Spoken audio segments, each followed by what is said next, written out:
Hello, everybody. Welcome. Is this, well, it's pretty audible, but is it a clean audible? Yeah, it sounds fine to me. Welcome. Okay. Hello, everybody. Welcome. Welcome.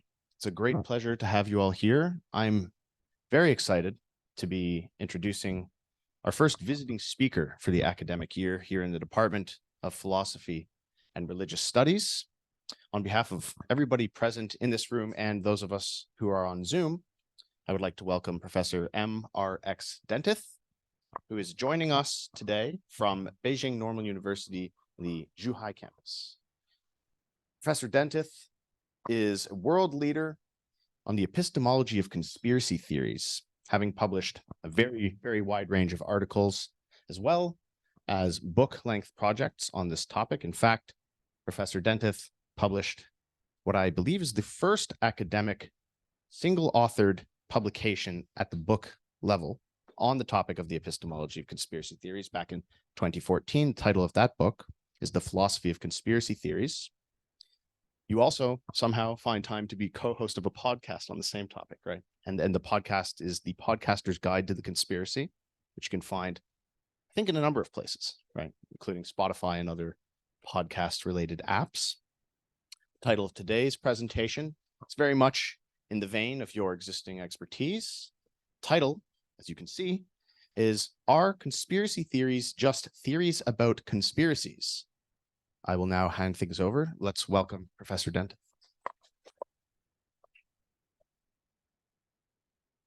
Thank you, everyone. So yes, today's paper is called Are Conspiracy Theories Just Theories About Conspiracies? The answer is, of course, all right, now we actually don't have a, see, oh, right, we have, yeah, oh, right. Suddenly it actually started, it started to work. There we go, right. Let's just pretend the beginning, let's just pretend we've started from the beginning.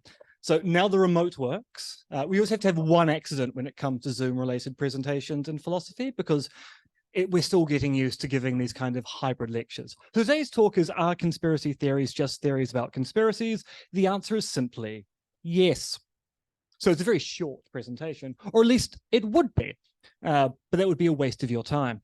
So I was asked by Rick Peels at VU Amsterdam over in the Netherlands to write a chapter for his book on extreme beliefs, looking at whether we can simply talk about conspiracy theories as being merely theories about conspiracies.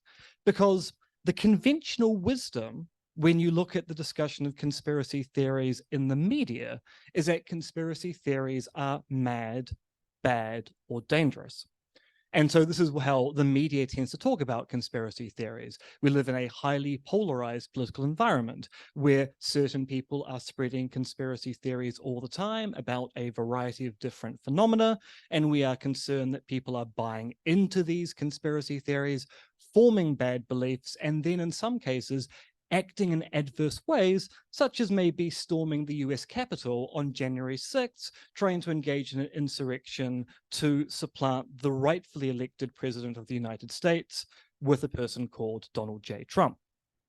And certainly it also seems to be the case that when academics talk about conspiracy theories, there is a kind of discussion we find, particularly in the social sciences, particularly in social psychology, that there is something inherently wrong with belief in conspiracy theories. Belief in conspiracy theories is linked to a loss of trust in authority. It's linked to a whole bunch of deleterious social consequences, such as increased polarization. The idea that there are people out there plotting against other people, and a bunch of unwarranted beliefs that we want to curtail if we want to keep the body politic healthy. The issue is, social psychologists are not the only people who are studying conspiracy theories, although often when we look at the academic literature and the reporting of that literature in the media, people appeal to social psychologists and don't look at the other scholars who are looking at conspiracy theories, such as, say, in religious studies, sociology, media studies, cultural studies, anthropology, and philosophy. And when we look at the work that has been done in these other disciplines, we get a slightly different picture of exactly what is going on with these things called conspiracy theories. And so what is at stake is this. We all know that conspiracies occur. So no one denies that there are conspiracies out there in the world, either historically, so cases of conspiracies we know did occur, and potentially also in a contemporaneous fashion, conspiracies which are going on now. We also know that some conspiracy theories, which were labeled pejoratively as that kind of mad, bad, or dangerous conspiracy theory, have turned out to be warranted, which is to say they've turned out to be true upon investigation. And there are lots of examples of this in the literature. There's the Moscow show trials of the 1930s, where it turns out that was a large-scale Soviet conspiracy to tar Trotsky and his allies as being involved in a conspiracy to supplant Stalin in the Soviet Union, although actually it turned out that Stalin was indeed paranoid and was imagining plots that did not exist, and then demanded evidence of those plots. We have things like Watergate in the 1960s and the 1970s, and of course we have the invasion of Iraq in 2003, where the West came up with a conspiracy theory that Saddam Hussein was generating weapons of mass destruction in Iraq, which upon investigation turned out to be false, and people pointed this out to the governments of the US and the UK at the time, and yet they maintained that critics of the official theory were in fact the conspiracy theorists believing in unwarranted conspiracy theories. So we know that conspiracies occur, and we also know that there are cases where things which have been labeled pejoratively as conspiracy theories have nonetheless turned out to be warranted. So those are two interesting conditions there. And that then leads us to our third, and this is the important worry. No one denies that some conspiracy theories are unwarranted. So you can believe that conspiracies occur. You can believe that people label views they don't like as conspiracy theories without investigating them. But we also know there's a lot of conspiracy theories out there, and many of them, if not a lot of them, have turned out upon investigation to be unwarranted beliefs. So we know conspiracies occur. We know people falsely label views as conspiracy theories to escape criticism. And we also know that some conspiracy theories are unwarranted. So that then gives us the question. Why don't we just say conspiracy theories are just theories about conspiracies and then investigate the theories on their particular merits? So if we simply say a conspiracy theory is simply any theory about a conspiracy, then we can engage in an investigation to say, look, is it one of those bad conspiracy theories, one which is mad, bad, or dangerous? Or is it going to be one of those theories that upon investigation turned out to be warranted? Is it going to be one of those theories that upon investigation has been falsely labeled as a conspiracy theory by someone in a position of power? What is it going to have some kind of additional characteristic which allows us to then go, yeah, actually, that's one of those bad conspiracy theories? Or is it going to be one of those theories which turns out to be okay to believe?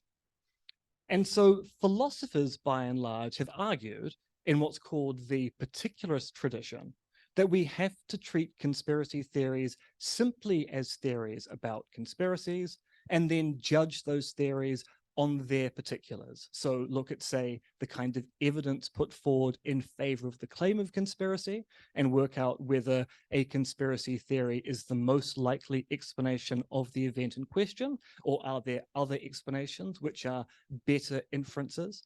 Or looking at the kind of procedure under which the conspiracy theory is generated, looking at, say, its genealogy. Who does the conspiracy theory come from? Do they have a history of being unfaithful or untrustworthy? Particularists have said, look, we need to deal with the particulars, but of course, dealing with the particulars is quite difficult because it requires you to look at each and every individual conspiracy theory and then work out whether it's a good belief or whether it's a bad belief. And so this kind of gets us to this particular problem. Most of us, and this includes most academics, don't treat conspiracy theories as merely theories about conspiracies.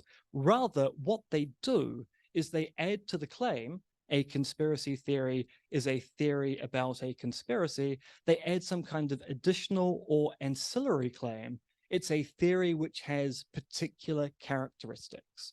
So social psychologists are worried about the psychological aspect under which these theories are generated or maintained. Sociologists are concerned about the kind of cultures or milieus, the kind of environment in which some conspiracy theories prosper and others don't survive at all. Media studies scholars are often interested in why some conspiracy theories are prevalent at a time and place with respect to media representation, and why some conspiracy theories don't seem to have any valence in a particular time and place. Anthropologists, like sociologists, are interested in the kind of culture under which conspiracy theories are generated, and philosophers, by and large, have been interested in the epistemic question of what is it about belief in conspiracy theories that makes some conspiracy theories warranted beliefs and some conspiracy theories unwarranted beliefs. And so the question I've been looking at for the book with the chapter I've been working on for Rick Peels is, should we eschew the kind of particularist definition that simply says conspiracy theories are merely theories about conspiracies? And should we actually be working with a normative or evaluative notion of conspiracy theory that builds in that the kind of conspiracy theories we're interested in are those which are prima facie bad beliefs, or at least likely to be bad beliefs? Because that then would fit the way that people talk about conspiracy theories in the media, and it would also work with some of the social science work that is going on, which does portray conspiracy theories as being mad, bad, or dangerous. So this is a kind of potted history of conspiracy theory. As I've said, many different disciplines are engaged in discussing conspiracy theories. And so when we talk about the sociologists of conspiracy theory, the social psychologists of conspiracy theory, the epistemologists of conspiracy theory, we're talking about a collective set of academic work which has the label conspiracy theory, people who are theorizing about conspiracy theories. And each of these scholars has a different interest in particular kinds of conspiracy theories. So social psychologists, as I said before, are interested in the psychological aspect of what either drives conspiracy beliefs or sustains conspiracy beliefs within a particular population. So sociologists, as I said, are interested in the way in which particular milieus work. So we know that there's a salience condition to these discussion of things called conspiracy theories. People are interested in particular kinds of conspiracy theories.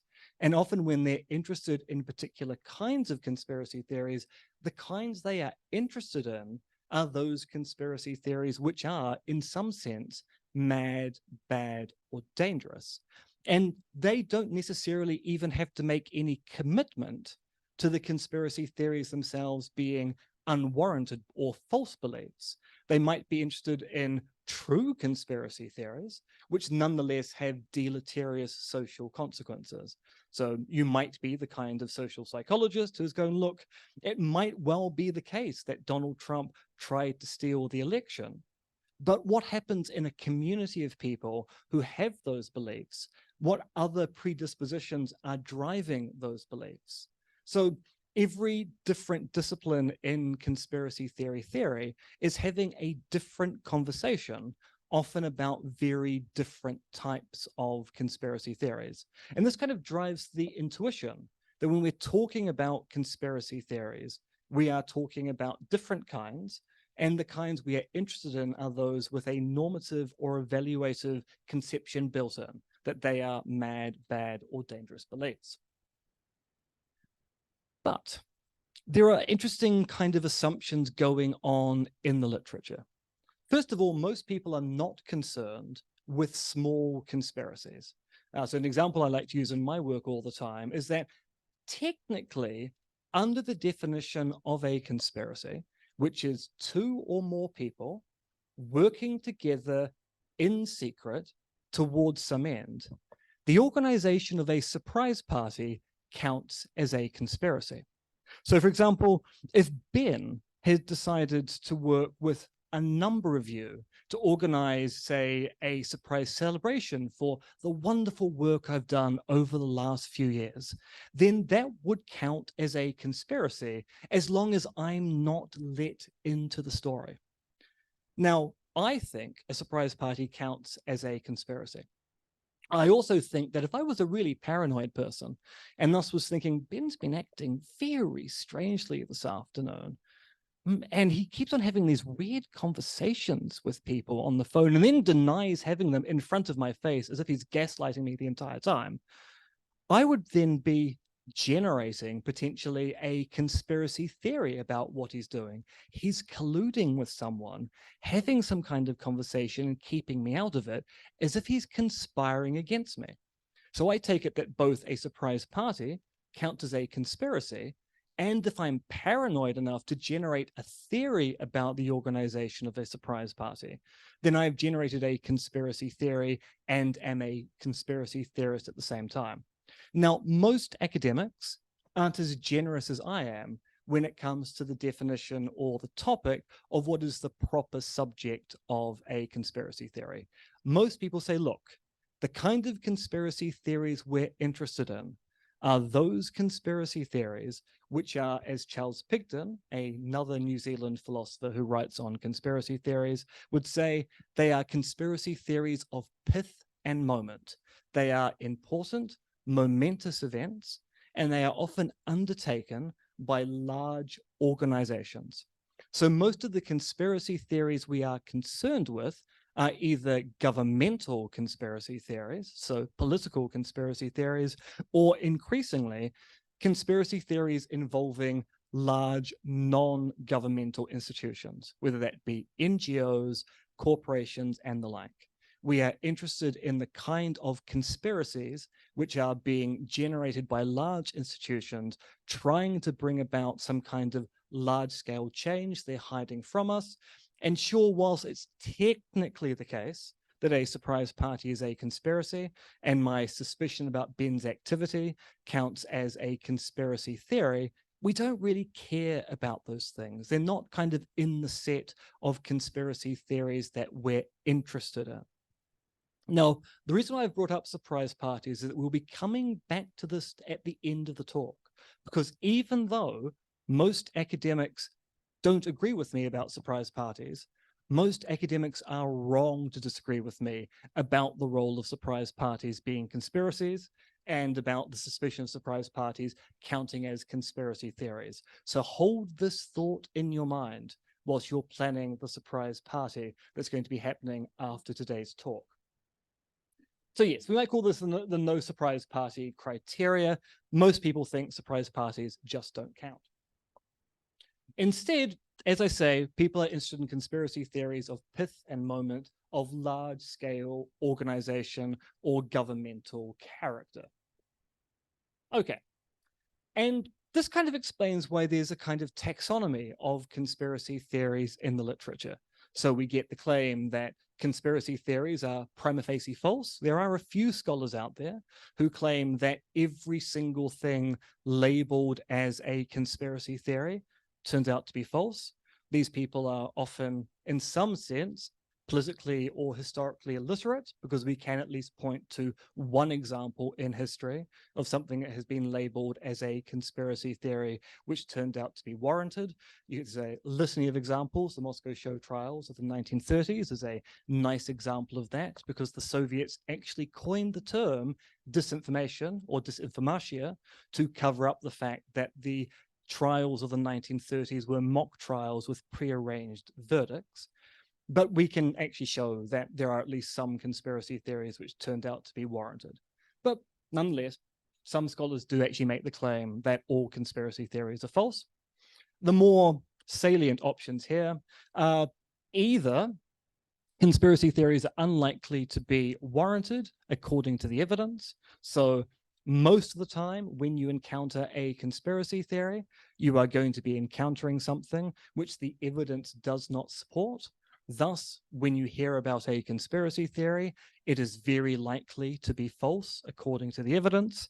Or conspiracy theories are the product of some kind of process or set of factors that generates a belief, which is not necessarily connected to the existence of a real conspiracy.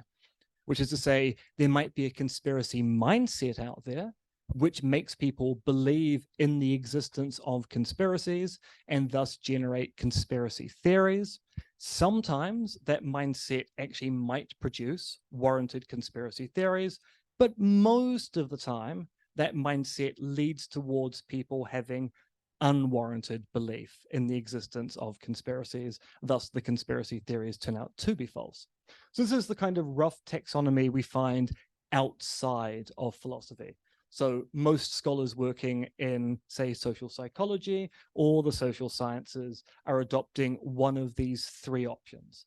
Philosophers, by and large, as I said before, kind of eschew or go against this kind of taxonomy by claiming, no, the only thing we can do in these kind of situations is actually assess whether the conspiracy theory is good or bad according to the evidence.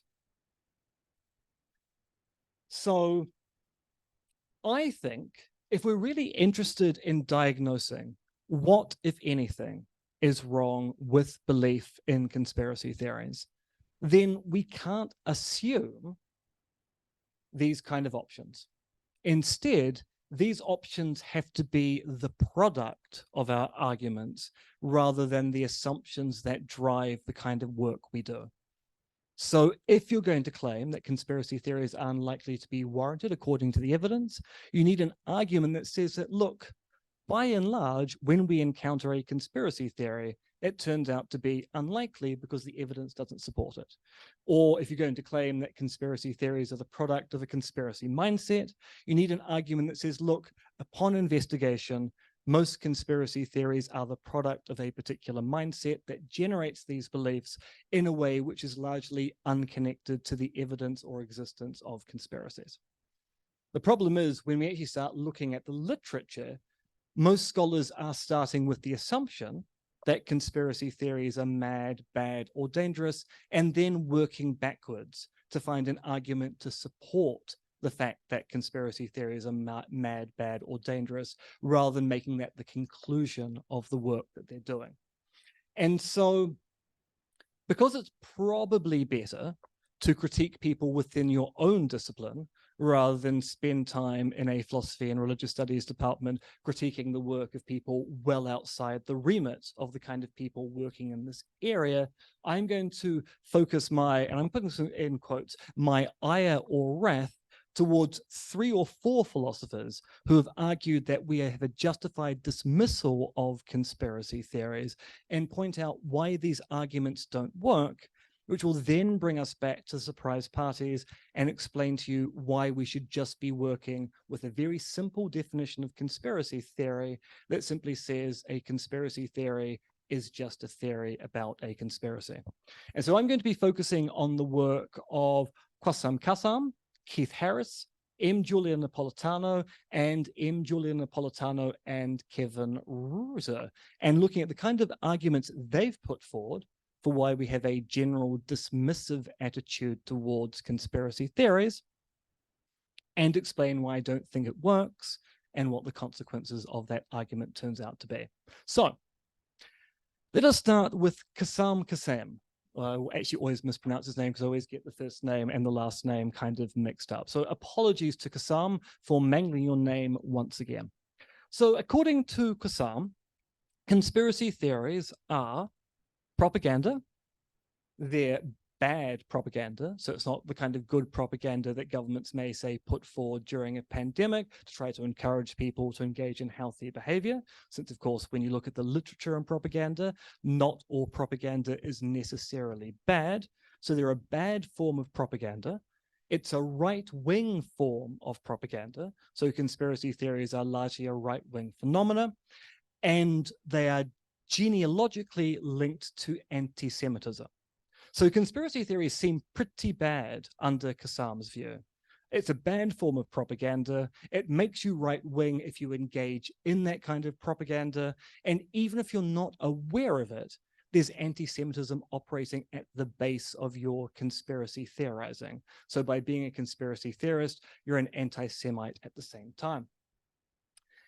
Now, people have argued against Kassam's work. So Matt Shields, in a paper that was published earlier this year, argues that there's a particular problem with Kassam's view here, and that Kassam, when he talks about conspiracy theories as being propaganda, is only interested in what Shields calls dominant institutions. And this is a problem because when we think about the kind of institutions, sorry, that actually should be non-dominant institutions. I've got a mistake there. I'll fix that in post. Kassam's only interested in what are called non-dominant institutions. So Kassam is interested in how people who don't have power generate conspiracy theories to then say that the world in which they live in isn't particularly good. And as Shields argues, this is a problem because if you're really concerned about the propagandistic notion of what counts as a conspiracy theory, we should be looking at the institutions which can powerfully perform conspiracy theorizing and apply the label conspiracy theory to views they don't like. And by and large, those are dominant institutions like governmental institutions. So as Shields points out, it's kind of interesting that Kassam is interested in, say, white nationalist narratives, which luckily for the time being are still minority views in most Western nations, or there's a worry that maybe they're becoming majoritarian with time. But he isn't interested in the kind of conspiracy theories which are promoted by governments, such as the Moscow show trials, or the official theory about why the West invaded Iraq in 2003, which turn out to be dangerous forms of propaganda, given that there are social consequences to people believing these theories, such as the invasion of a country and mass casualties on both sides, whether it's Iraqi, American, British, or Australian. So Kassam is actually focusing on the wrong kind of examples when he talks about the propagandistic and political nature of these things called conspiracy theories. And also, Kassam has a really interesting notion of what makes a conspiracy theory political in the first place, and that in his 2023 paper called Conspiracy Theories, which is a summary of his 2019 book, also called Conspiracy Theories. As a side note, I do not think you should be allowed to use the same title for both books and articles because it makes citations very difficult. He claims that, look, supposedly apolitical conspiracy theories serve as a gateway to political theories. So even if you believe in a conspiracy theory that says that Elvis faked his death, which does not appear to be overtly political, it either is subversively political, or if you believe an Elvis is a live conspiracy theory, you're more likely to believe a political conspiracy theory as a consequence. So even though he claims that by definition, conspiracy theories must be of political character, he's playing fast and loose as to exactly what the political quality of these theories turns out to be. And as I say, he uses flat Earth and Elvis theories quite often in his work, and it is not clear that Elvis is alive theories or flat Earth theories are in fact overtly political theories or even close to being political theories at all. So we have two problems with Kassam's account. One, if he's interested in conspiracy theories as being propagandistic, he looks at the wrong kind of institutions which can engage in putting forward propaganda. And also, if he's interested in conspiracy theories being political, he has a really weird notion of what makes a conspiracy theory political, akin to the gateway drug hypothesis that says, look, if you try a really minor or soft drug, then that's going to necessarily lead to using harder drugs later on in life. And these are flimsy arguments for saying that there's something inherently wrong with being a conspiracy theory. Our next philosopher, Keith Harris, has, I think, a better grasp of what might be going wrong with conspiracy theorizing. So Harris is of the belief that, look, what is wrong with belief in conspiracy theories is that they are contra the opinions of experts. So the reason why we are dismissive of conspiracy theories is that by and large, they are views which are not endorsed by experts. We should always defer to expertise whenever possible, especially since most of us are not in a position to be able to engage in large-scale investigation of these things called conspiracy theories. And thus, our dismissal of conspiracy theories is predicated on them being counter or contra expertise. The problem with Harris's view is that that may accommodate many conspiracy theories, but there are a number of notable exceptions of conspiracy theories which are actually, in the end, the views of epistemic experts. So in politics, we have the Moscow show trials, the Profumo affair, which was an affair in the 1950s in the UK, where it turned out that a prostitute accused a member of the House of Lords of engaging her services. The British government tried to cover this up at the time, and then a court case went very, very badly for the Lord in question, revealing the conspiracy. The Watergate scandal, which is now a well-attested to example of a conspiracy.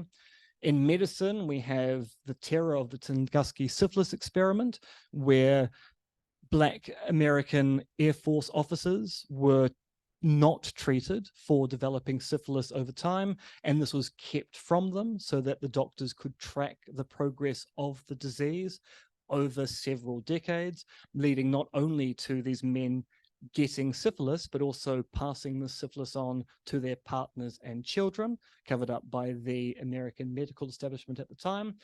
In New Zealand, we have what's called the unfortunate experiment, which was a case in the 1980s where women with precancerous lesions of the cervix were not told they had precancerous lesions of the cervix because the doctors wanted to track whether these precancerous lesions would actually lead to ovarian cancer. And it turns out they do.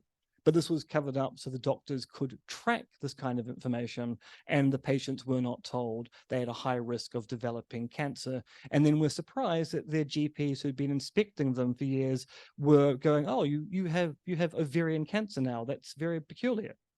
So that was covered up by the New Zealand medical establishment and led to the development of ethics committees in my home nation. In science, we have things like Lysenkoism and like, and in the business world, we have examples of conspiracy theories like the Volkswagen emissions scandal of several years ago, where VW decided to just cover up that their cars weren't clean at all and were producing large amounts of pollutants. So these are conspiracy theories endorsed by experts, endorsed by expertise. So sure, some conspiracy theories are contra the opinion of expert, but not all of them turn out to be. M. Julia Napolitano has a more interesting view. So she claims that conspiracy theories aren't actually theories. They're simply beliefs.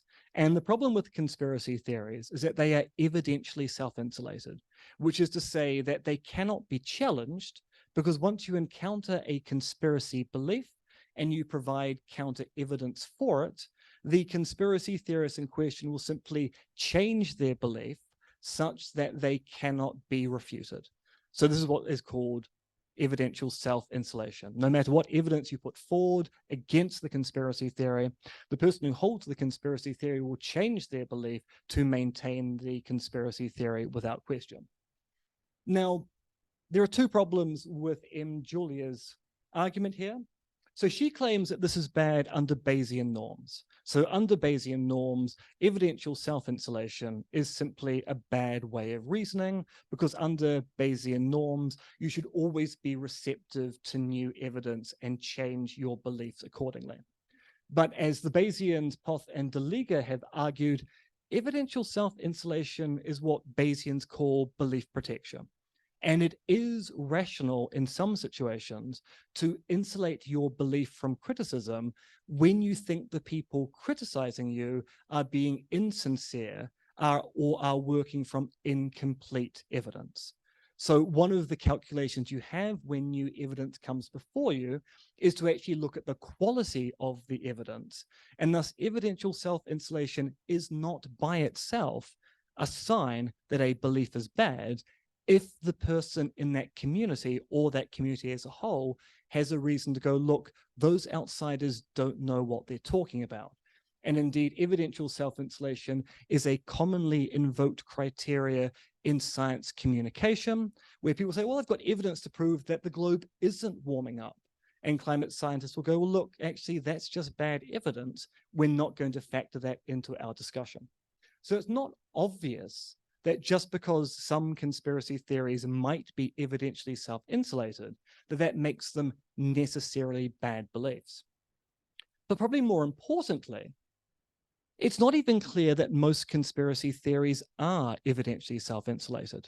If we take two of the prominent exemplars of the conspiracy theorist label, that would be the British ex-footballer, now believer in alien shape-shifting reptiles, David Icke, and the American Alex Jones, who's never encountered a mass shooting event that he hasn't taken to be a false flag. It turns out that these exemplars of the category conspiracy theorist, David Icke and Alex Jones, have changed their minds on some of their core conspiracy theories over the years. David Icke in the 1980s was of the firm belief that he was the reincarnation of Jesus Christ, who had come back to Earth to tell people of a forthcoming global climate apocalypse, and people had 10 years before everything was going to go very badly. David Icke went on Michael Aspel's talk show to announce this to the British public. David Icke now uses that clip in talks he gives to point out that he used to have some fairly odd beliefs in the past, and he's given up on those beliefs, and that's why you should believe that alien shape-shifting reptiles are ruling the world, because he changes his mind when the evidence goes against him. So David Icke doesn't have self-insulated beliefs, or at least not all of his conspiracy theories count as being self-insulated. Alex Jones famously believed that the Sandy Hook shootings in the United States were a false flag event. Admittedly, under legal pressure, he has now said that they are definitely the result of a lone shooter. But even Alex Jones appears to, under legal duress, admit to either not telling the truth in the first place or having changed his mind in the face of a gigantic bankruptcy settlement. So once again, it might be the case that some conspiracy theories are evidently self-insulated, but it turns out not all of them are. And the word some here I'm using a lot is going to be very important very soon. Okay. Indeed, it's important right now. So what I want to point out here is that these scholars are not fundamentally wrong. It is the case that some conspiracy theories are, in fact, examples of bad propaganda. It is the case that some conspiracy theories go against the best wisdom of epistemic experts. It is the case that some conspiracy theories are evidently self-insulated in dangerous and bad ways. The problem is you cannot generalize from the limited instances of some propagandistic conspiracy theories, some contra-official theory conspiracy theories, or some evidently self-insulated conspiracy theories to the claim that all conspiracy theories have that feature. So when Kassam says that conspiracy theories are right-wing anti-Semitic propaganda, it might be the case that some, possibly many theories are, but it doesn't account for all of them. And thus the solutions he posits is not going to work for a wide range of conspiracy theories. And the same is true with Harris on epistemic authority and M. Julia Napolitano on evidential self-insulation. We shouldn't be generalizing from these limited cases to wholesale skepticism of conspiracy theories. Rather, we need to actually be thinking about how these conspiracy theories operate. But what about the ordinary language consensus? Because all of this argumentation made by a philosopher is about the definitional debate. What actually counts as a conspiracy theory? And academics often use terms in ways which are different from the way the public talk about things. And there are ordinary language philosophers who argue that we shouldn't be talking at cross purposes with the public. Rather, we should be using the language the public understands. And so this is now pointing to the work of Napolitano and Kevin Reuter, who have argued that, look, no matter what philosophers say, or social psychologists say, or sociologists say, we can elicit from the public what they take the term conspiracy theory to mean. And surely it would be better if our discourse was framed in the public's terms, rather than going, well, you may believe that, but actually academics talk about things in a slightly different way. So they undertook 4 studies. They did a bit of experimental philosophy where they elicited from ordinary language speakers of English. And I should note, these are English speakers. These are English speakers mostly in the United States and a few in the United Kingdom. So this doesn't capture all English speakers around the world. They undertook 4 studies, and they elicited from those studies the fact that when people talk about conspiracy theories, they talk about theories which are mad, bad, or dangerous. That people use conspiracy theory as a label to mark out bad beliefs. Actually, interestingly enough, they also found that people use the term conspiracy theory to mark out bad beliefs which aren't even beliefs which invoke conspiracies at all. So conspiracy theory is just a generic label for a bad belief, according to most English speakers in their sample set. And they say, look, conspiracy theory theorists ought to follow common usage whenever possible. However, so Brian Keeley, who is one of the elder statesmen of the conspiracy theory world, so he wrote of conspiracy theories in 1999 in the Journal of Philosophy. So he has the most prestigious publication in conspiracy theory at this point in time. In a recent article, he says, look, just because the public talk about things in one way doesn't mean that academics should talk about them in the same way.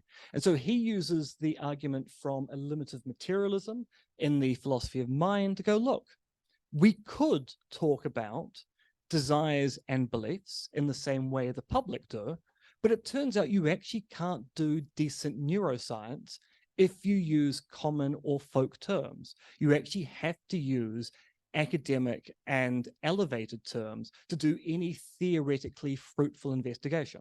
And you find similar arguments in the philosophy of science. We could do science in the way that the public understand key terms like mass, heat, and density, but then we wouldn't be able to land probes on Mars, and we wouldn't have microprocessors, and our heating systems would be inefficient. The way the public use key terms is very different from the way that academics use key terms, and there's often a theoretically fruitful reason as to why we use terms in particular ways. So we shouldn't be beholden to ordinary language. It would be nice if ordinary language conceptions matched up with academic conceptions, but there are often good academic reasons for preferring to work with rarefied terms or academic terms rather than the ordinary language considerations. Harris, also arguing against Napolitano and Reuter, goes, well, look, there's a particular problem with their particular analysis, which is that they're ignoring the role of power in the way that labels work. Now, this is an argument that sociologists and anthropologists and cultural studies scholars have been making since the 1980s. There are only certain groups of people in the world who get to successfully label a view as a conspiracy theory, and these tend to be people in positions of power. So we already know that the label tends to be applied from the top down. Napolitano and Reuter are assuming that the negative valence or the evaluative or normative aspect of conspiracy theory is a bottom-up phenomena. The public have come to a consensus on their own that conspiracy theories are mad, bad, or dangerous beliefs. But it might be the case the public are simply following what they've been told by people in positions of power over the course of the 20th and early 21st century, and thus it's actually not reflecting what the public believe, but actually what the elites believe. And so if you're going to have any argument about the way the label is used, you must factor power into that discussion. And Napolitano and Russo allied to that conversation by basically ignoring the role and power in the way that labels are applied. So it might be the case the public do think conspiracy theories are mad, bad, or dangerous, but we don't know the genealogy of that view. And Napolitano and Russo provide us no argument as to whether it's really a bottom-up phenomena that comes out of common language or whether it's imposed by people higher up and the public are simply following what the elites are telling us about these things labeled as conspiracy theories. So this gets us back to surprise parties, because I have a particular agenda when it comes to talking about conspiracy theories. I want us to adopt the most minimal definition of conspiracy theory possible, that a conspiracy theory is just any explanation of an event that cites a conspiracy as a salient cause, which means that if you have a theory that says a conspiracy is the primary or major reason why an event occurred, that is a conspiracy theory, whether it's an official theory or has been negatively labeled as a conspiracy theory. And this is why I think the focus that people have on conspiracy theories of pith and moment kind of gets us in the wrong position for the analysis of these things called conspiracy theories.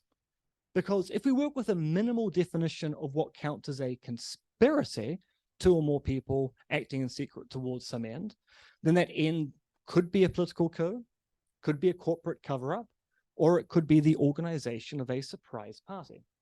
And if we work with a minimal definition of conspiracy, then it turns out conspiracies are awfully common in human society.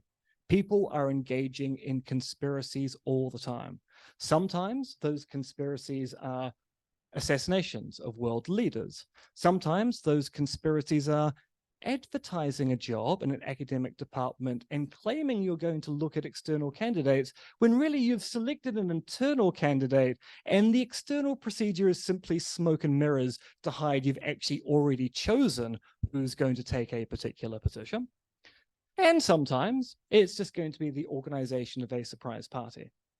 Conspiracies under this definition are remarkably common, and theorizing about conspiracies is thus going to be common as well.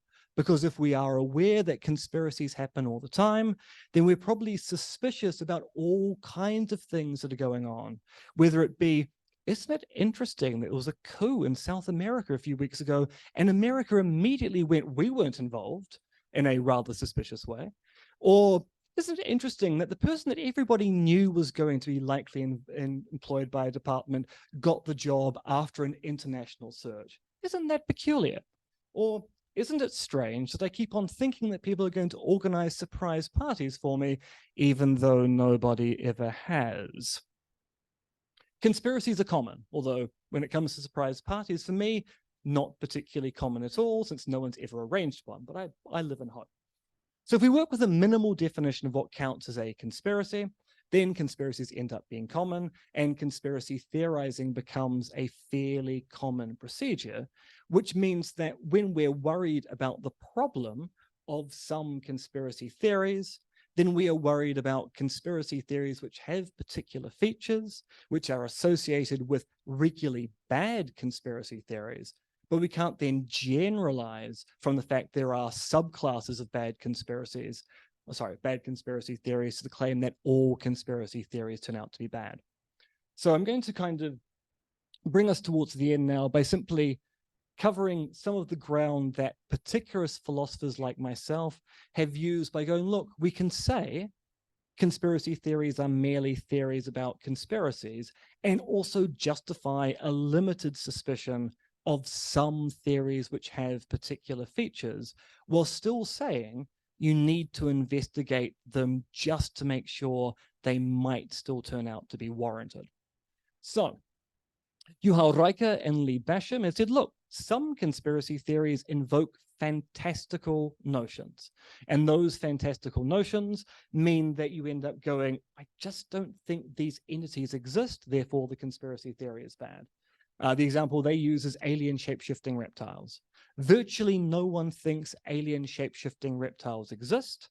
Therefore, people find conspiracy theories which invoke the existence of alien shape-shifting reptiles to be inherently unlikely theories because they posit entities that nobody agrees exist in the first place.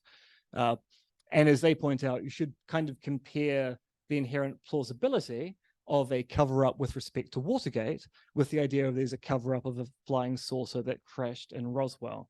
We know that political conspiracies happen all the time, so the fact there was something odd about the Watergate break-in makes it inherently likely a conspiracy was involved. But we also know the American military is actually not very good at covering up their crimes. So the idea that they have managed to successfully hide the existence of flying saucers for over 60 years now, 70 years now, seems just a little bit unlikely. Charles Pigden says that, look, some conspiracy theories are just so implausibly constructed, there's no way they would be successful. Or if they were successful, there's no way that people wouldn't defect from them.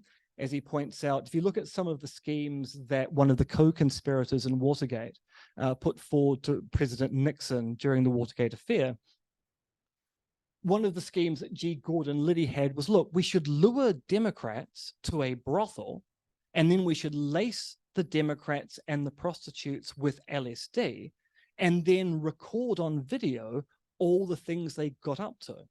And Nixon and the rest of the cronies were going, so how do we stop the prostitutes from telling people what went on there? So Liddy's conspiracy was so badly constructed that even Nixon was going, yeah, we can't go through with that. Someone's going to talk. And there are certain kinds of conspiracies where they are so big and so unwieldy, you would expect someone to defect from them. The fact there haven't been any defections gives us a limited reason to go, these conspiracy theories aren't great. Brian L. Keeley writes about the fact that some conspiracy theories kind of persist in public discourse for too long without advancing novel evidence. So they end up being what is called mature conspiracy theories, long-standing conspiracy theories with no good evidence. And we should be suspicious of claims that aren't accruing good evidence over time. I've talked about how some conspiracy theories are simply repeats or recurrences of older conspiracy theories. Most of the modern anti-Semitic conspiracy theories we're finding in far-right discourse now are just mere copies of anti-Semitic conspiracy theories we saw in the 1930s, and we know those theories are bad, and these are simply repeats of bad theories. So we can probably say these new theories are just as unlikely. And a new paper by Alexios Stamadeus Breha talks about how, some conspiracy theories are actually the product of conspiracies. So conspiracy theories that say that global warming isn't happening actually turn out to largely be the invention of big petroleum corporations. The conspiracy theories are the product of a conspiracy, and that gives us grounds to go, they're particularly not good theories in the first place. And we've all argued that, look, these theories have certain features that make them suspicious. And this suspiciousness means that we have what's called a limited or weak suspicion. We can say, look, these theories aren't good, but they aren't good because previous theories which have had these features have turned out to be unwarranted. It might be the case at this time, the theory is actually good. So the suspicion we can generate says, look, if you don't have the time or energy to investigate a conspiracy theory, the fact this conspiracy theory has these features means that you can rest easy by thinking it's probably the case. It's going to be unwarranted.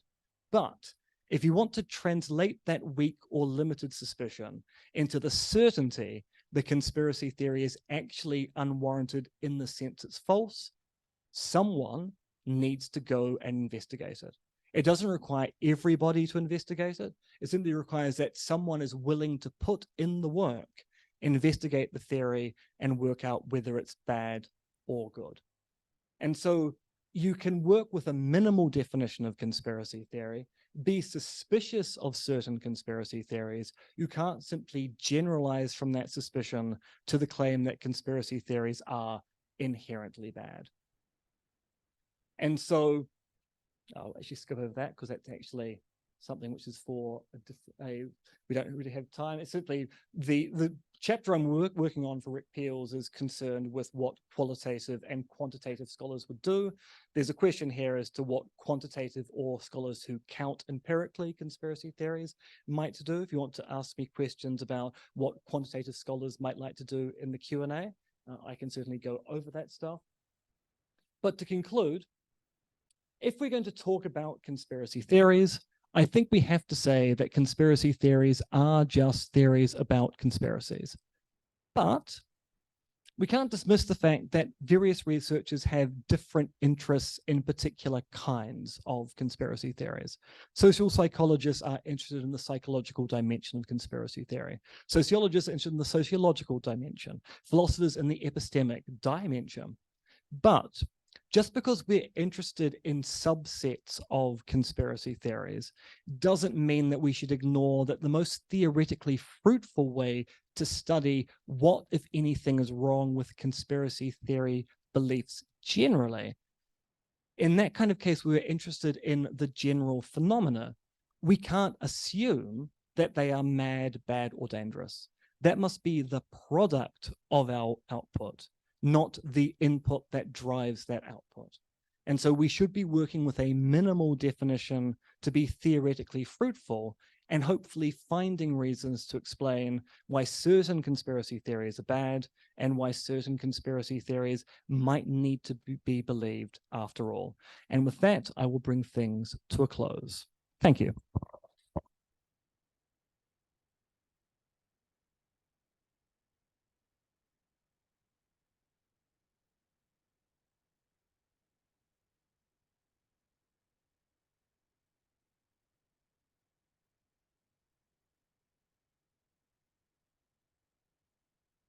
For audibility. So I don't know who among you was first. Although, was there a student who might want to take the first question? That's a practice I'm familiar with. Okay.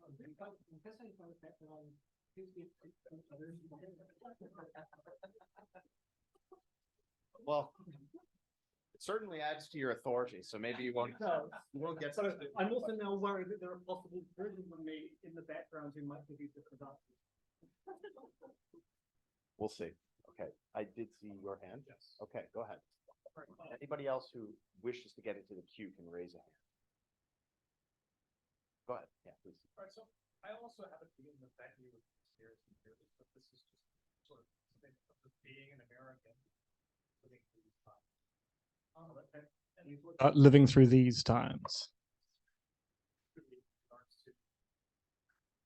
I recognize that Americans are unique in its conspiracy all these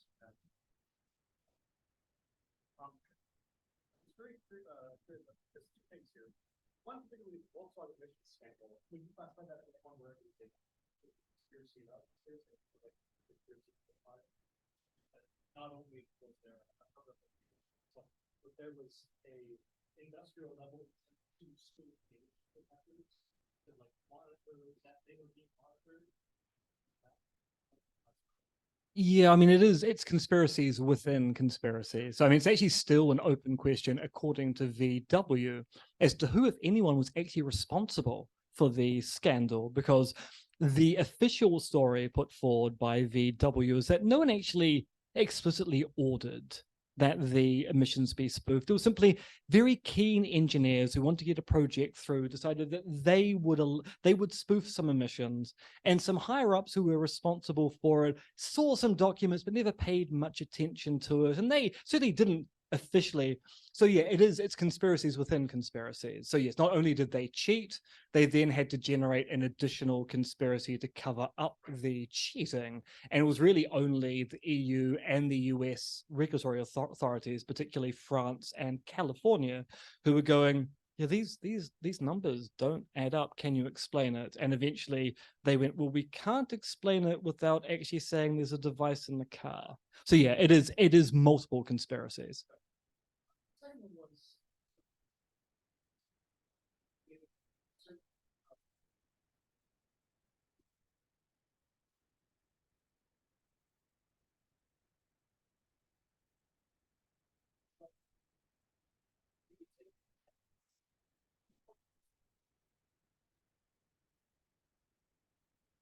because it's being suppressed, that is just the nature of democracy.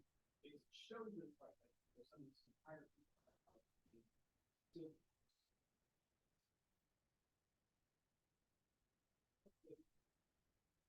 Yes, yeah. Okay. So getting at that. Evidence of suppression. Just one point. It's hopefully I keep develop a some.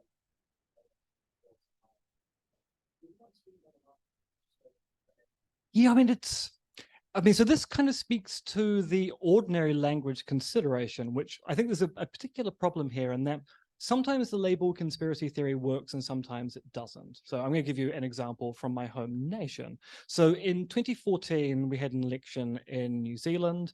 One of our foremost investigative journalists, Nikki Hager, released a book called Dirty Politics. And in Dirty Politics, he argues that the then Prime Minister of the country, John Key, was licensing a dirty politics campaign by leaking information that was bad for the opposition, the Labour Party, to what were called attack bloggers, people who had right-wing but prominent blogs, who were getting information from within government sources pointing out that an incoming Labour government would be bad.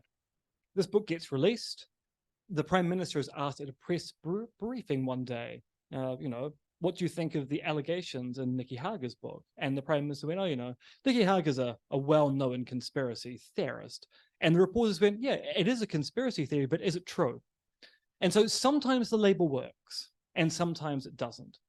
So the Gnostic meme part is kind of interesting because when it does work, when you can apply the label conspiracy theory to views that are considered outside of the mainstream, and you're a member of the non-mainstream community, sometimes that labeling of your views as being a conspiracy theory is in fact evidence that your views are being suppressed for the wrong kind of reason. And there's kind of a big long discussion as to whether suppression of views is ever a good thing, but there are going to be some situations where it is fairly clear that you are in the right, but people are gaslighting you by labeling your views as being wrong. And I mean, the history of feminism in the 20th century, particularly the talk of the gender pay gap, is a very great example of many Western nations going, but there is no gender pay gap. And that turned out to be a large-scale conspiracy by various organizations that just didn't want to address the fact that they were quite willfully paying women 20% or less of a wage compared to a man doing the same job. So yeah, sometimes labeling something as a conspiracy theory kind of bolsters a person's view of, if you're calling what I'm saying a conspiracy theory, I must be fundamentally right.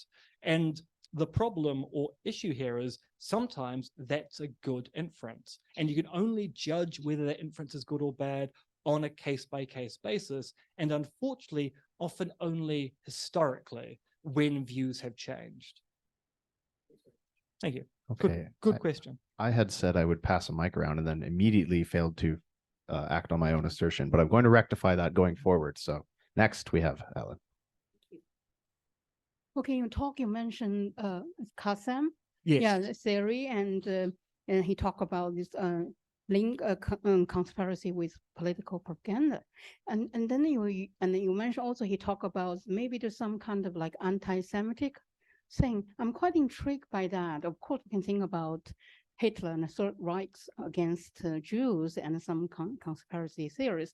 But my question is concerning with the kind of conspiracy theory I'm quite interested in past decades, probably over a century.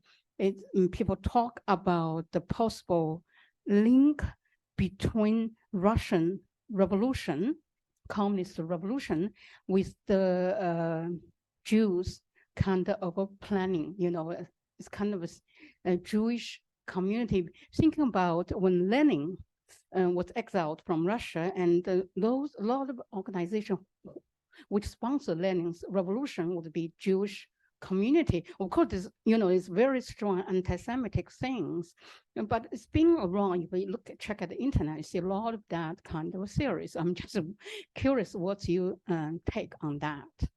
And by the way, I have just a personal statement. I'm not the kind of person who would be actually very interested in conspiracy or believe in conspiracy theory, but with exception that I always think that it is a kind of conspiracy from the U.S. government, who really cover up the evidence of a UFO.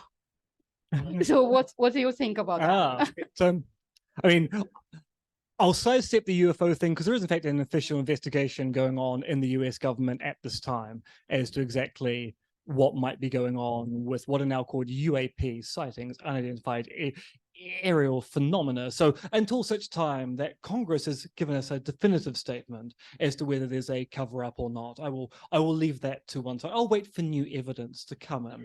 On the other thing about the role of anti-Semitism in conspiracy theories, Russia's actually a really interesting case study in anti-Semitism because the Protocols of the Elders of Zion, which is often taken to be kind of the text or the foundational text for modern anti-Semitism, was in large the invention of the Russian secret police who were trying to persuade Tsar Nicholas that the Jewish population was a problem that needed to be suppressed. So there was existing anti-Semitism in Russia. The secret police wanted to use that to get Tsar Nicholas to engage in pogroms of that population, because the Jewish population wasn't acting in a sufficiently Russian way for administrators to deal with. And then the protocols went back to France, where actually they kind of started as a satire, and modern anti-Semitism in Western Europe starts to emerge there. So there's really this long history of pogroms against Jewish people in Russia, which of course then led to Jewish organizations over the course of the 20th century, funding groups within Russia to try to kind of rehabilitate the Jewish character or provide Jewish people with avenues to leave, which then gave the Russian authorities the appearance of there is actually a large-scale Jewish plot here because the Jews are plotting to try to change Russian society. And so you do get these kind of awkward situations of, and this is a kind of evidential self-insulation. You have a false conspiracy theory in the first instance that then generates a reaction to that conspiracy theory, which is then taken as evidence of the conspiracy theory in the first place. And that's part of the tricky history of talking about anti-Semitism, because one of the reactions by Jewish communities against wide-scale anti-Semitism is to, of course, provide secret ways for Jewish people to escape persecution, which looks pretty much like a conspiracy if you're someone who's actually quite intent on engaging in persecution in the first place. Going, look, that's just evidence they're doing the kind of thing that I want them to be doing to say that's why they're bad. So yeah, it's a really complicated history.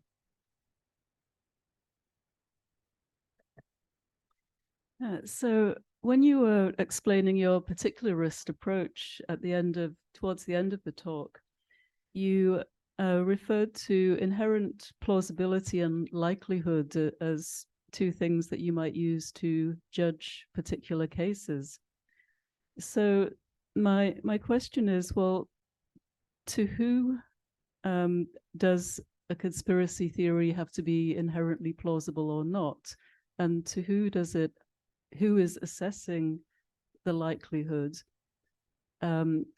If you're correct that conspiracy theories are extremely widespread, and if Kassam is at least partly right that believing in conspiracy theories, say, weakens or erodes the ability to judge, then how are you going to get someone suitably impartial to judge inherent plausibility?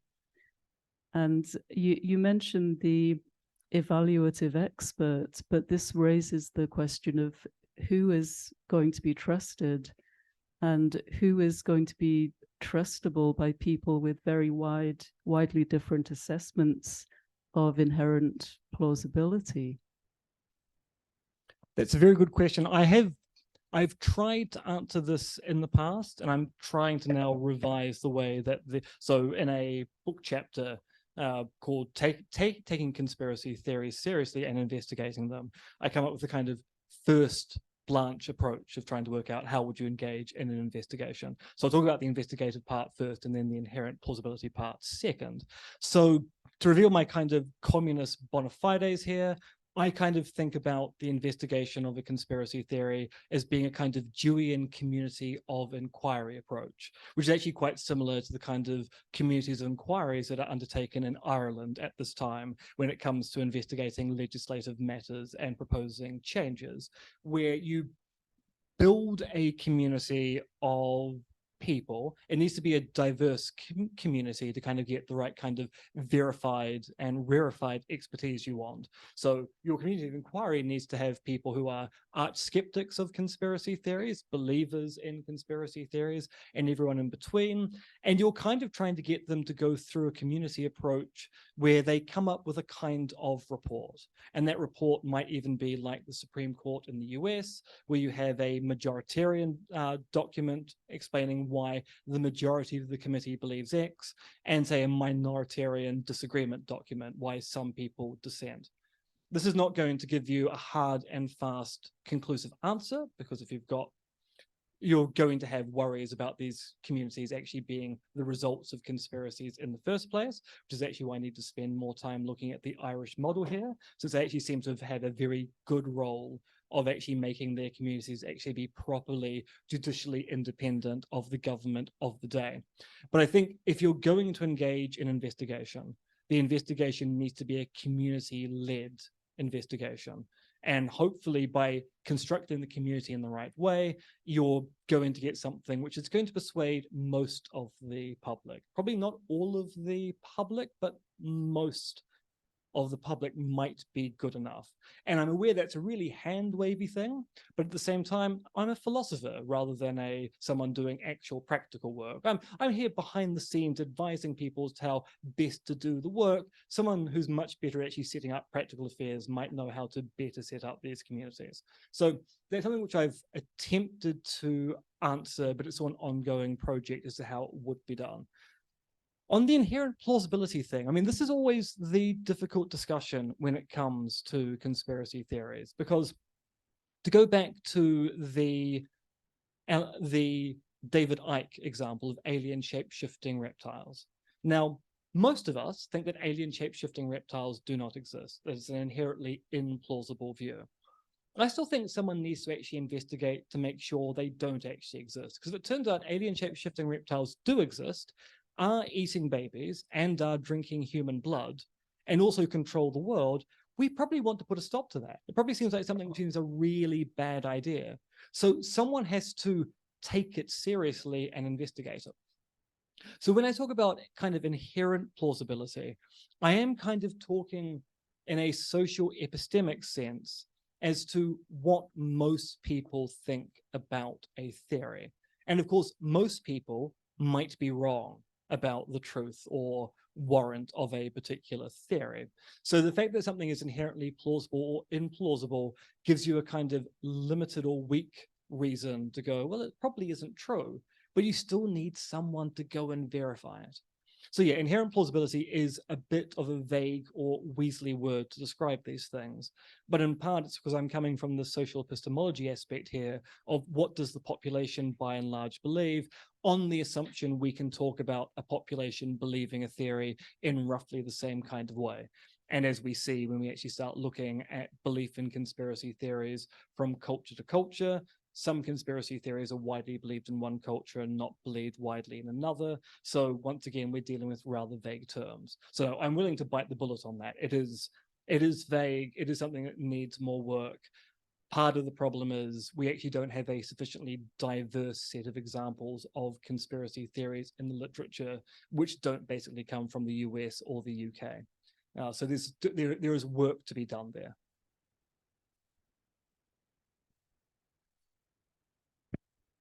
Okay, so thanks for the talk. This topic is very, very interesting for me. And I find myself to be actually very sympathetic to your main claim. I also think that when it comes to the study of the conspiratory belief, doxastic status, we need to be neutral. I even, think that the irrationality of this source of belief is to be demonstrated. But I would like to refer to your definition, the minimal definition that you provided as the non-pejorative minimal definition. I don't remember. My short-term memory is not very good. Your Oh, so, definition was yeah. about two subjects, at least two subjects. Oh, so Are- the minimal definition of conspiracy is two or more people working more in secret towards people, some end. right? And the right. minimal definition of conspiracy theory Right. is any explanation of an event that's right. to conspiracy's a salient Yeah, cause. yeah. So as you were providing us with that definition, I was wondering why we need at least two subjects in the picture, and I thought this my idea was, well, maybe it's because if it is just one, it can be mixed with deception and therefore self-deception, right? Am I correct? Yeah, so there are some interesting cases of conspiracies which might look like they were actually undertaken by one person along with a whole bunch of other people who weren't aware they were involved in that particular conspiracy. So there's a nice historical example of this. When the assassins of Julius Caesar stabbed Caesar 23 times on the steps of the Roman Senate, the theory that was kind of the common belief of that group was they were killing the dictator of Rome to return Rome back to the glorious republic.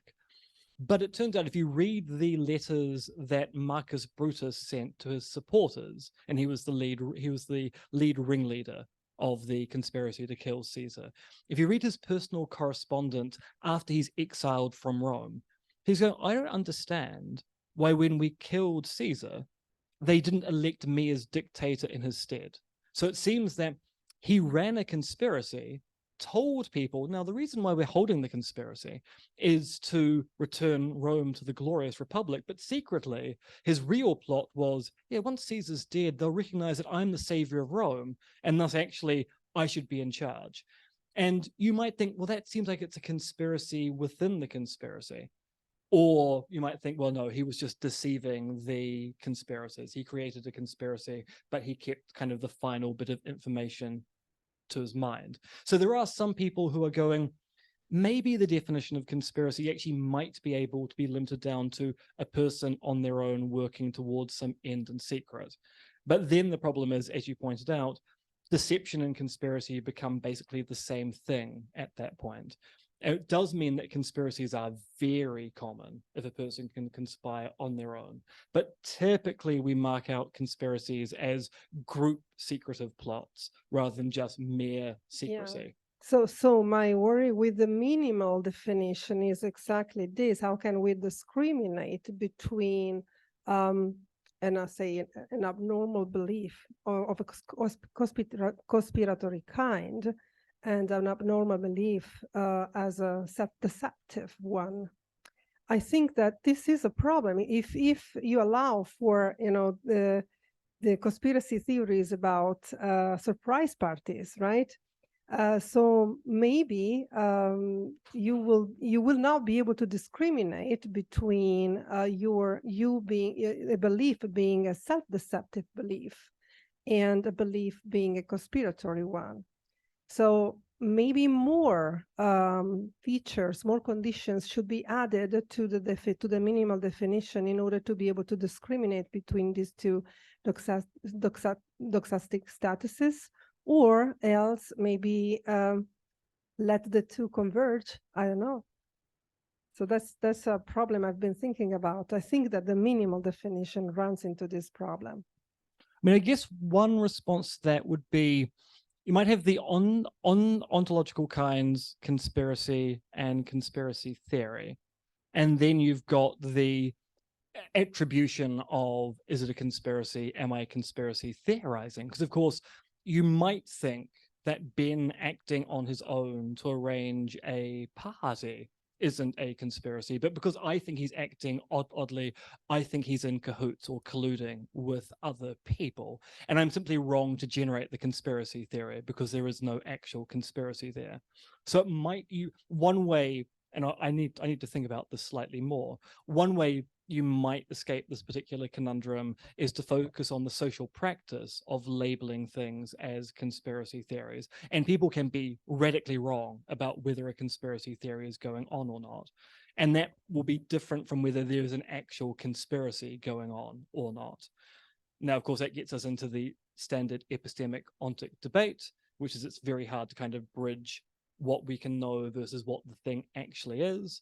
And maybe that's a irresolvable gap, but I say I will think more on this particular issue because it is a very interesting point.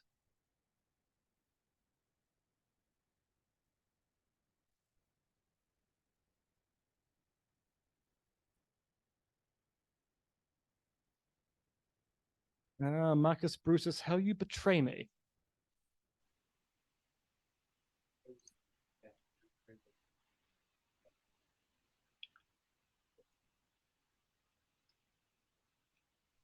Okay. I do have a few questions, but I think I'll just stick with one. So you're, of course, a particularist, meaning you don't think there's any sort of bad making feature that we can attribute to all conspiracy theories to explain their badness, or indeed, maybe they're not all bad.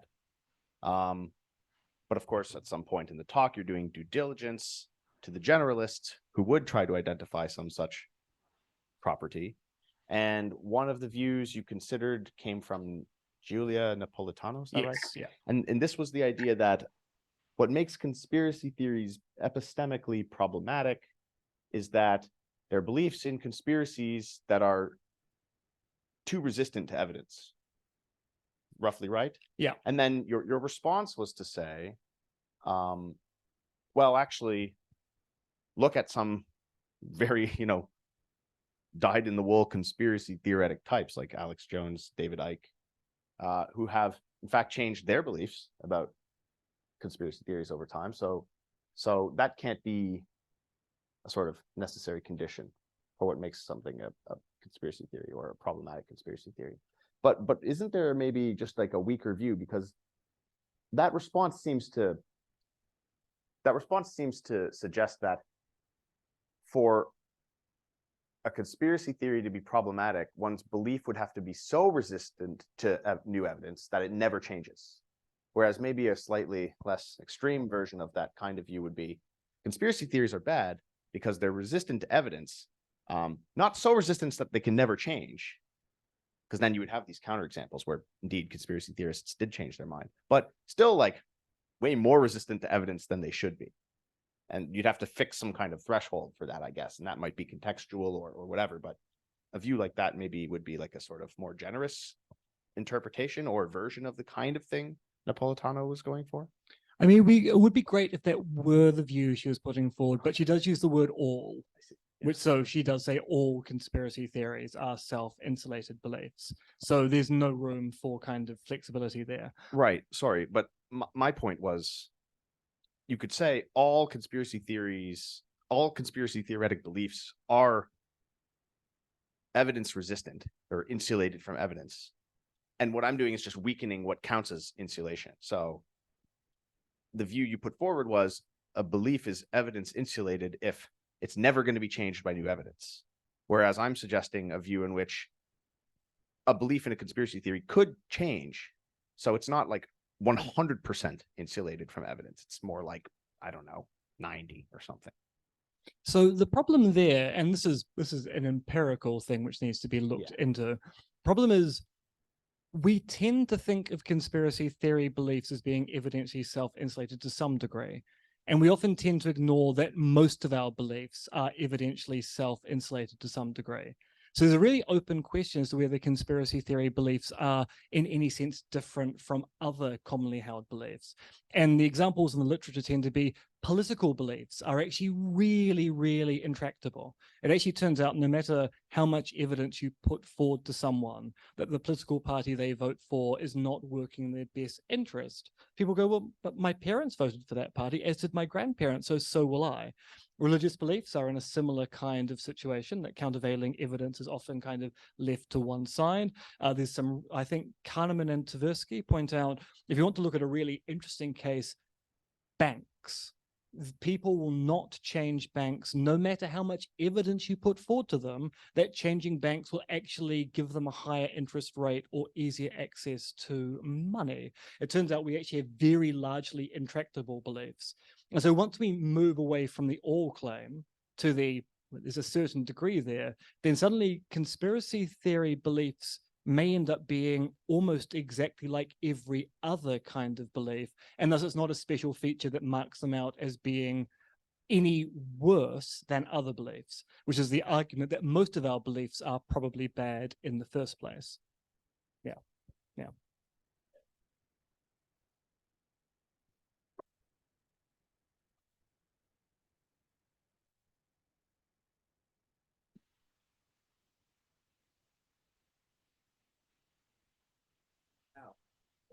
Or ever hold your peace.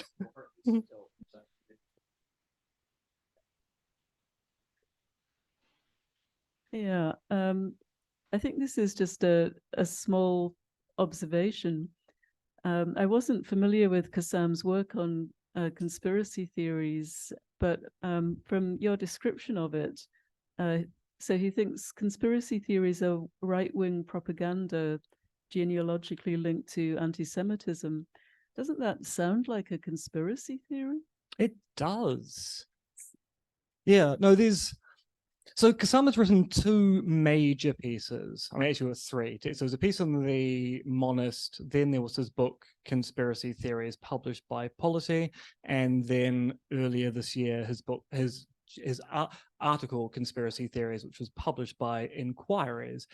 And it's an interesting case study in that the book is a better version of his argument than the article is, because in the book, he admits that not all conspiracy theories seem clearly political, and there are at least some conspiracy theories which aren't anti-Semitic in character, but they're anti-Semitic adjacent. People who believe those theories also tend to endorse anti-Semitic theories as well. Now he's making the claim that no, genealogically they are anti-Semitic conspiracy theories, and they are right-wing propaganda.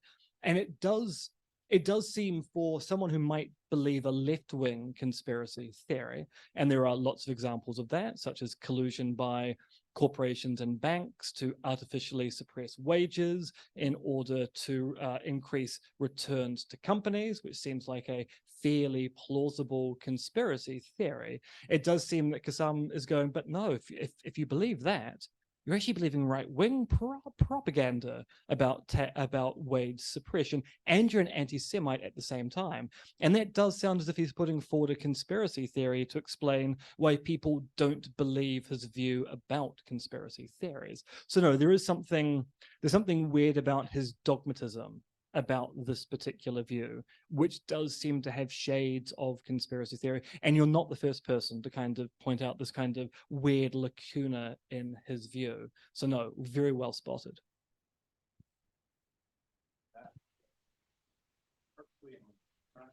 May I jump in? Okay, technically we have 1 minute. If you could be very quick, I suppose. Hi, can you hear me? Yeah, are you able to hear me? Okay. Yeah, if you have a yeah. very brief question, we can take it. Okay, very brief. So I found the minimal definition of conspiracy theories interesting with relation to derisive comments and censorship. But I'm also interested about the stigma towards people who might not even believe in a conspiracy theory sometimes, but it can be used for, let's say, bad propaganda. For example, people who did not get vaccinated were labeled as extreme right-winged, or that they believed that there was something wrong with the vaccines, although maybe that was not the case for everyone, for instance. So do you have any comment for that? And I'm not sure how the public could adapt a minimal definition of the conspiracy theory. The minimal definition, I will say, is something which I think is useful for academic discussion of these things called conspiracy theories. So my focus in my work is trying to persuade academics, if they're studying conspiracy theories, they need to work with a minimal definition if they're going to argue conspiracy theories really have all these undesirable consequences. So I'm not trying to persuade the public to use this. Philosophers have virtually no ability to change how ordinary language is used, even though we would really like to be able to change ordinary language considerations. On the stigmatization thing, I mean, you're right that people in positions of power do use the term conspiracy theory to label views they don't like. And the problem is, historically, sometimes they do it legitimately. It really is a theory about a conspiracy, and it's a bad conspiracy theory, and sometimes they do it illegitimately because they don't want to have a debate. And because we don't have much time, I'll just recommend a recent paper by Patrick Brooks, which came out in Philosophical Studies. It's called On the Origin of Conspiracy Theories. And in this paper, he kind of investigates how some conspiracy theories are generated by governments claiming things are conspiracy theories and not seeming to have adequately good reasons to describe why they're conspiracy theories, thus leading conspiracy theorists to think, well, I must be right because they can't argue against me. All they can do is label me as a conspiracy theorist.